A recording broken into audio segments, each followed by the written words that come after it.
think he's going to bring us up to another alligator. Now, if you had to survive out here, there's a lot of plants to eat. I'll name a couple as we head down this next cut. But yeah, and there's even tons of fish. There's even landlocked snook out here, which are very good to eat. And then there's the not so good to eat, but great trophies. There are landlocked tarpon out here, and they'll get as big as 3 feet, even though they're locked away from the ocean where they really size up.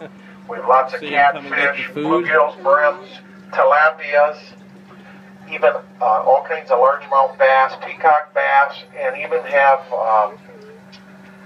Oscars. Oscars aren't supposed to be here, but they're here, and I know they devour them pretty good down in South America. I personally haven't tried an Oscar yet, though. To me, it's still an aquarium fish.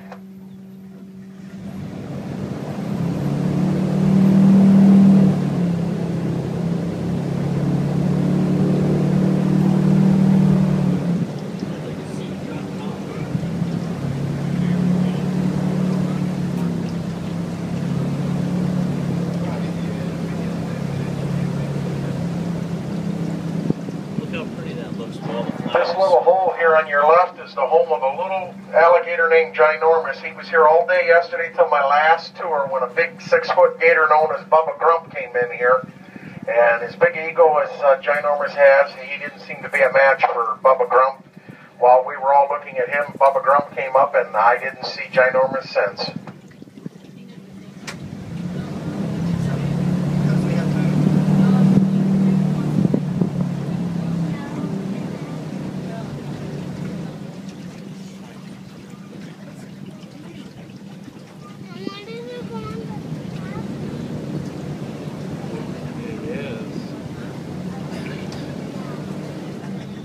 How about give me a smile?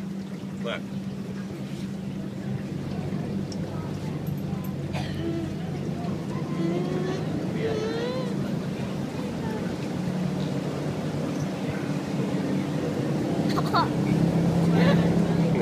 Come on. You gonna jump out?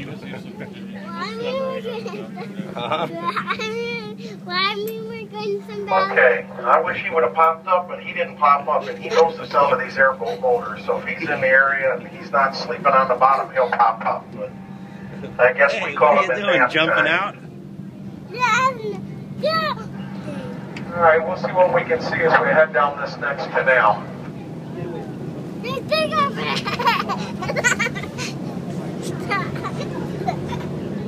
If you look at these trees that are right on the water's edge or just inside of a little bit, they're called pond apples. The one on the left has a few apples on it, little yellow apples. They are edible apples on them, and what is it? You can eat them to survive, although they are extremely bitter and they are loaded with seeds, but they do have some nutritional value, and they are edible. I guess if you were desperate and couldn't get a golden delicious or a red delicious, I guess you could try a pond apple.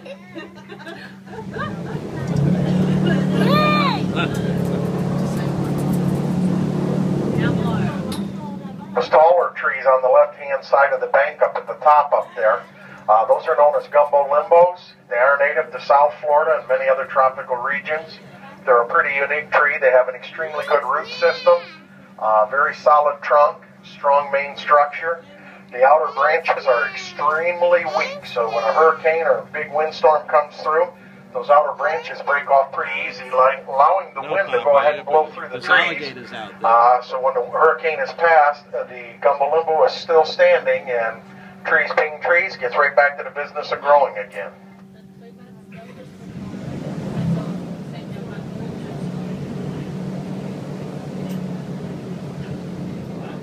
You'll see as we make our way down this canal, there's some flowers, like purplish blue flowers on a tall stalk. The stem has like an arrowhead type shape to it. Those are called pickerelweed. Another name for them is the arrowhead plant. Every bit of that plant, from the top of the flower right down to the root, is edible. The top part can be used in salads. It's not only is it edible, but it's actually sweet in flavor, and it's got no usual bitter taste of most wild plants. It is a sweet plant, and the root itself, if boiled, will taste close to a baked potato, more like a half-baked one at a cheap restaurant, but it is what it is. If you guys look to your left right here, there's a great heron in this little clearing of spatter docks.